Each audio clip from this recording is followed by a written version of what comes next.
Hello, welcome back to my nature book review series. In this episode, I'll be looking at After the Dinosaurs.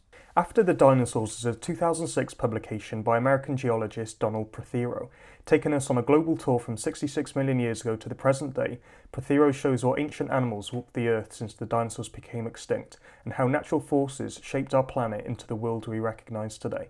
When it comes to public interest in natural history, the age of the dinosaurs, the Mesozoic, by far steals the spotlight, and this isn't surprising when you think about it. The dinosaurs came in all sorts of bizarre shapes and sizes, they were wiped out in a well-known catastrophic event, and they were used brilliantly in Steven Spielberg's 1993 film Jurassic Park, still one of the most popular blockbusters of all time. So considering the popularity of that era, it is surprising just how little is well known about much of the era that came afterwards. The age we've been in the last 66 million years or so, the Cenozoic, the age of the mammals. And this is a shame because, in my opinion, some of the most interesting animals that have ever existed have come from this period. I think one of the main reasons why the Mesozoic is far more popular than the Cenozoic is because the Cenozoic, there aren't that many books written about this period. There have been a few trickling in the last 5 years or so, the most notable being Tim Flannery's Europe, A Natural History, Ross Barnett's The Missing Links, and Anthony Stewart's Vanished Giants. But those books, for the most part, really focus on animals that only existed since roughly the Ice Ages, that began about 2.5 million years ago. So the rest of the 63 million years of the Cenozoic is very scant in literature. And this is also the case on the screen, with the notable exception of the 2001 miniseries Walking with Beasts. Now, After the Dinosaurs was published all the way back in 2006, but from what I gather, it remains one of the most recent comprehensive books about the Cenozoic. So when I went into the book, I really want to know if this book could appeal to wider audiences and whether or not this book still holds up. And for me, whilst I did enjoy it, this time was a bit of a mixed bag. So the way the book is structured, each epoch or mini-period is given its own chapter. So that's the Paleocene, Eocene, Oligocene, Miocene, Pliocene, Pleistocene and Holocene. And then within each chapter there are subtitles covering various things. So chapters often begin with things like climate, plate tectonics, before then going on to talk about the plants and animals found on each continent. And it's good the book is structured in this way because you really get a sense of the world in which these animals lived. I think occasionally some things were written perhaps in a bit too much detail, so things like mountain uplift and things like ocean circulation and changes in isotopes over time. But because each chapter is segmented into these topics, anything that you don't really like, you can easily skip. The story of the rise of the mammals is very interesting, and this book definitely did inspire me at times. When you pause and think of some of the animals that have existed here over time, it is quite incredible. So here in the UK, for example, over different periods of times, we've had various species of elephants, rhinos, primates, hippos even, and ancient carnivores called the creodonts. And I don't think many people know that these animals existed here at all. I think most people, when they think of elephants and the sort, immediately, obviously, they think towards Africa. What has also changed a lot since the dinosaurs disappeared has been the climate and the sort of habitats we've had. So again, in Britain, we've gone from a habitat dominated by tropical trees to more of a sort of arid woodland, then savannas, then tundra during the ice ages, to the temperate flora that we have today.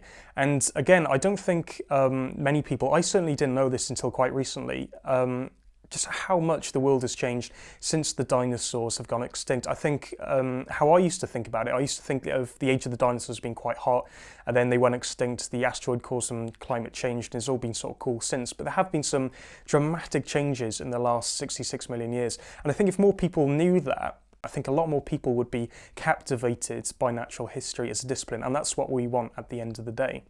As you would expect, this book is very much mammal focused, and for me, learning about new mammals was definitely the highlight.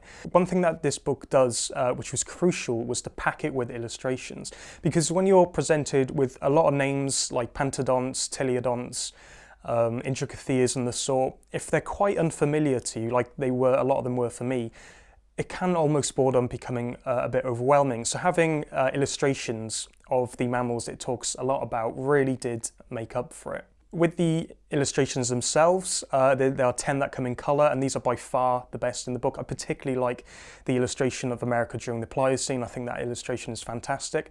The rest of them are in black and white, and these come in varying quality, to say the least.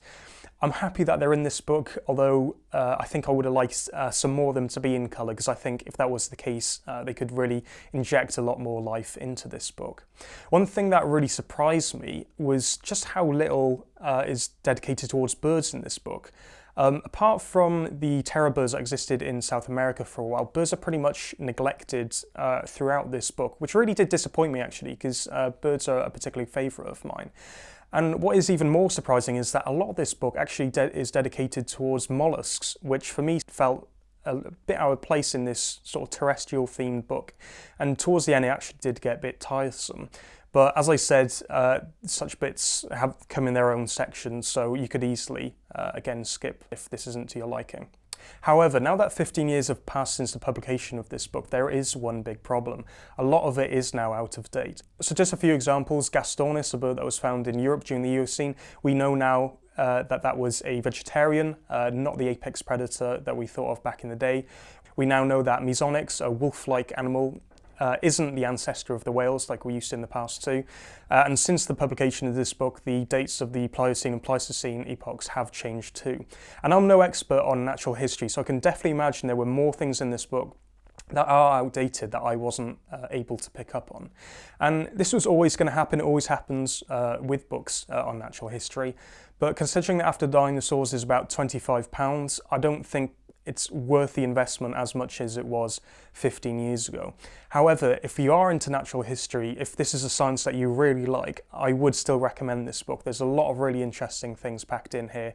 It will leave you inspired and wanting to learn more about this topic. What I would like to see more in the future now would be more books on the Cenozoic, maybe more towards children, and certainly sort of cheaper in price. I think if people really understood the Cenozoic, we would have a better appreciation to sort of the animals that we have now, a lot of which are under threat. And I think the more you find out about animals, the more you care about them, the more you find interesting about them. And for animals that have existed in the Cenozoic, a lot of whom have gone for a while now, learning about these species will give them the recognition that they deserve.